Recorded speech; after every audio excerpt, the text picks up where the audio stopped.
আর যদি স্যার এই প্রেপমেট সংকল্পর ব্যাপারে কিছু তো একটু ডিটেলস দিন, কেউ কিচ্ছু বলছে না। আচ্ছা, যখন প্রেপমেট সংকল্প নিয়ে কেউ বলছে না, তার মানে ব্যাপারটা তো সারপ্রাইজ। একটু সারপ্রাইজ থাক না, যখন টাইম হবে তখন রিভিল করা যাবে। এর ব্যাপারে আপনাকে বলতেই হবে, প্লিজ আমাকে একটু কিছু তো ডিটেলস দিন।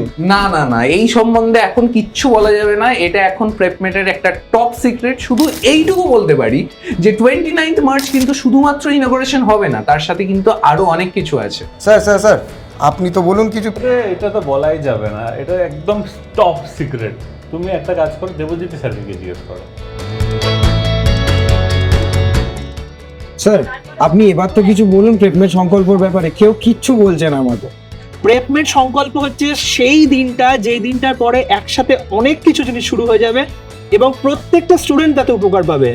তো আমার মনে হয় বাকিটা আমাদের সোশ্যাল মিডিয়াম থেকেই আমরা অ্যানাউন্স করি একটা একটা করে। প্রেপমেট সংকল্প 29শে মার্চ, দেখা হচ্ছে তোমাদের সাথে।